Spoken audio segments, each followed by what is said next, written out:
My superstars, today we'll be making kuli-kooli. For this, we'll be using a custard of groundnut. Okay, so first you put your pan on the fire. For me, I'll be using a big pot because the groundnut is quite much and we want to fry this as fast as possible.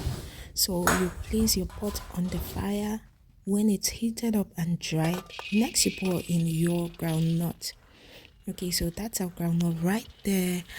And after pouring it in, you're going to allow it fry. The essence of this process is to remove the peels from the groundnut. Okay, so we are just frying this just like you would fry your groundnut for eating. That's exactly what we are doing. But the only difference here is that the groundnut is more, this is a custard of groundnut.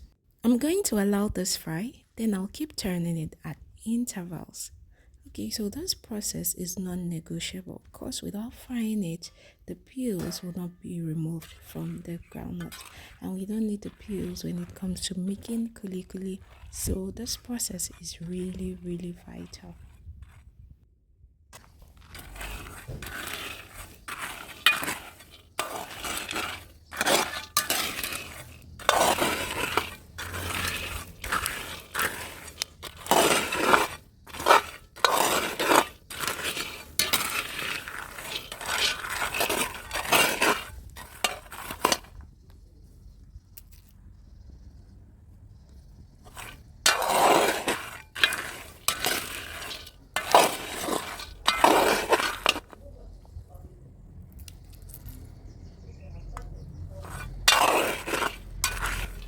At this point, my superstars, the groundnut has fried for a while, and I've kept turning it and turning it. As you can see, the groundnut looks a little bit brownish. The groundnut peels looks more brownish. Okay, so I kept picking it from time to time to see if I would be able to remove the peels. The last time I tried it out, it was still a bit difficult to remove the peels. Alright, so at this point here, the peels were easy to remove. So I'm going to carry it and pour it into a tray. Okay, so we need a big tray or surface to pour this on.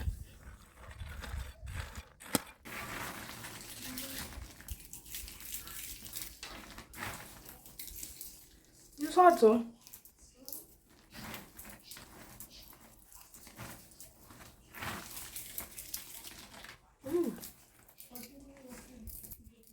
My superstars, after pouring it into a tray, it was so hot and this made it difficult for me to remove the peels. So I had to pour it into two separate trays to give it a larger surface area for air to cool it down. At this point, it is cool, so I'm going to go ahead and remove the peels. I'm going to peel the groundnut as soon as possible. Okay, you use your hands and rub it gently on the groundnut and the peels remove. There are other methods, but I chose this method because I had help. I had a lot of people at home who came in and within few minutes this was done. But if you don't have help, you can try pouring this into a mortar and then you use a pistol to like smother it gently, and in no time the peels will be gone. All right, so this is the groundnut right here. The peels are gone, so I'm going to go ahead and blow off the peels and then we move to the next step. The next step is blending your groundnuts, my superstars. So if you have a good food processor and a strong blender, you can blend this at home. But you know what, my superstars, my blender is a baby blender and I pamper it so much. I only use it to process things like fresh tomatoes, pepper, onions and all that. It's not strong enough to process this into a thick paste. What we need is a thick paste, so I'm going to take this to a processor outside to do it for me. As you can see, I added dried pepper and ginger in a separate plate and they'll be blending it for me. After blending it, this is what we had, my superstars, and this is the ginger pepper mix. Okay, you're wondering why it's white? It's because it was done in the same machine that the groundnut was blended. So we still had traces of groundnut in the ginger and pepper mix. Next, we'll be adding water to our groundnut blend. My superstars will be adding cold water to this groundnut blend. The reason is because I just got back from the blending place and the groundnut is still very hot. So I'll be adding water at room temperature. If it's hot, my superstars, then you add water at room temperature. But if your blended groundnut is cold, my superstars, you add a little bit hot water to it. Yes. If the groundnut paste is cold, you add a little bit of hot water to it. And if it is hot, you add cold water to the groundnut paste. The reason is because it helps in extracting oil from the groundnut.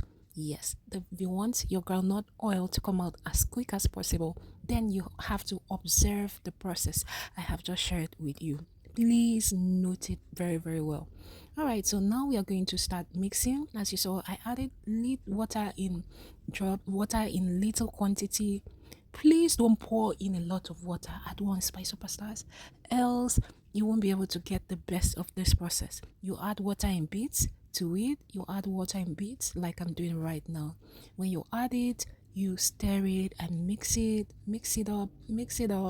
Okay. In the meantime, please let me know your name and where you're watching from. Thank you, my superstars.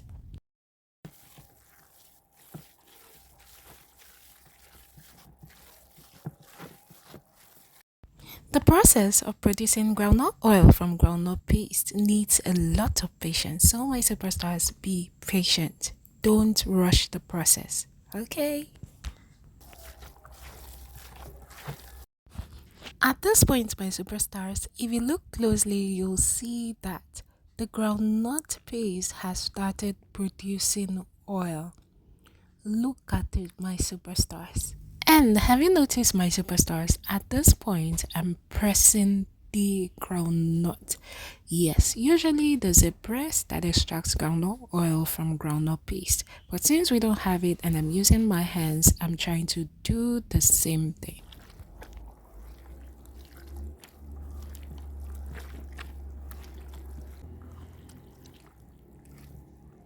See oil, oh, plenty oil.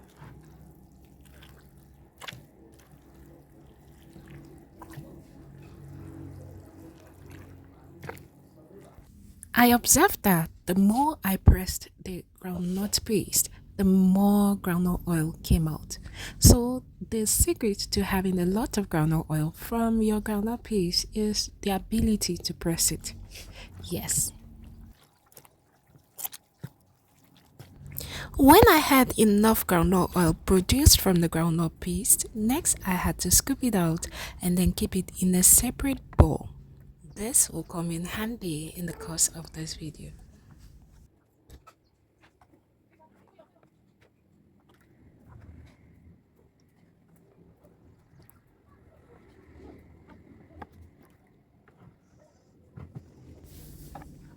After scooping it out, next my superstars, I'll be adding salt. Okay, you can choose to add any quantity of salt depending on how you want it to taste. Okay, so for me, I added about a spoonful of salt. All right, next you're going to keep mixing it, pressing it. Okay, as much and as hard as you can, press the groundnut paste, because the more you press the groundnut paste, the more groundnut oil is produced from it. As you can see, we have another groundnut oil produced here, so I'm going to go ahead and scoop it out and put it in the plate.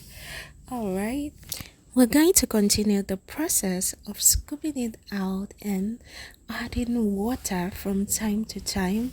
Okay, the water has an effect on the paste. It sort of like pulls out the oil from the paste. Okay, once you add water in the paste, it like loosens the paste and pulls out oil from the paste. So we're going to do this process for as many times as possible. But my superstars, when you are adding water to your paste, you have to look out so it doesn't become soggy. Okay, we have another oil produced here. All right, we're scooping that out too. And then next we're going to add our ginger and pepper puree. Okay, you remember with this blend we made this blend of ginger and pepper. Okay, so I'm adding it now to the groundnut paste. We're still going to go ahead and mix it, press it so it mixes together. All right, this ginger plays a very important role in kuli-kooli. It adds a very unique flavor to kuli-kooli. It's optional though. Now we're going to add our sugar. Okay, so for this I added about a spoonful of sugar. All right, so we have different types of kuli-kooli flavor. We have the salted kuli-kooli flavor and we have the sweet kuli-kooli flavor. So for those who like sweet things, if you have a sweet tooth, you could add more sugar to your kuli-kooli. All right, but if you're like me, you don't want it too sweet, you just want it okay, then a spoonful is good. All right, so I realized that the more I pressed, the more oil came out. So I had poured the oil into a pan ahead of frying our kuli-kooli. Alright, so now we're going to proceed to rolling our kuli-kooli. We're going to cut it out and then shape it. Alright, so this process involved cutting a tiny size, as you can see, rolling it into a ball and then flattening it. Okay, it worked for me that way, but however you want it, you can do it, my superstars. If you whatever shape you want at this point, you can go ahead and do it. For me, cutting it and rolling it and then flattening it with my thumb worked very well for me. And I also observed that if I when I made it very flat, okay, and then fried it, it came out really crunchy. All right, so if you like it thick, fantastic. If you want it very flat, now is the time to flatten it very well. So that's our kuli-kooli right there, not fried yet. Right now we're going to the oil. I had placed the pan on fire. Okay, so that's the groundnut oil we had extracted from the groundnut paste. You're going to use that same groundnut oil to fry it. You're not using any other groundnut oil. You're going to use the groundnut oil you had extracted from your groundnut paste to fry your groundnut. Isn't it amazing, my superstars? All right, so everything you need for this kuli-kooli is in the groundnut. All right, so first I had placed the oil on fire and allowed it to heat up till all the water in the oil had evaporated, and then I was left with a clear groundnut oil before going ahead to fry this. If you don't allow the water in the groundnut oil to dry up, then there's every chance you won't have a crunchy kuli-kooli. So when you're frying, please make sure that first you place your oil on fire for a long time till all the water that was in the groundnut oil is evaporated. Alright, so as you can see, I'm placing the kuli-kooli one by one in the oil. Yes, if you rush it, then you will have a huge mountain of kuli-kooli. So I want it to come out one and nice. So I had to take the time and the pains to place it one by one in the oil. Alright, so after frying it for about 10 minutes, okay, my kuli-kooli started browning. Alright, as you can see, it looks good right there, my superstars. Look at that. It looks golden brown in color. Okay, so it depends on your choice. If you want to over fry it, you can go ahead, but for me, I felt this was good. It looked good like this, and when I went ahead to break it, I realized that it was just perfect. Okay, and one thing I observed in the course of frying this kuli-kooli is that you need to control the temperature. If the oil is too hot, then my superstars, you're going to have a burnt kuli-kooli. Okay, it's going to be burnt while the inside is not well fried. So you have to regulate the heat in such a way that it is perfect, not too hot, just okay, so the kuli-kooli fries well. My superstars, please take a second to hit the like button, please. Thank you. And if you would love to have a taste of this crunchy kuli-kooli, say I want. Look at how crunchy it is.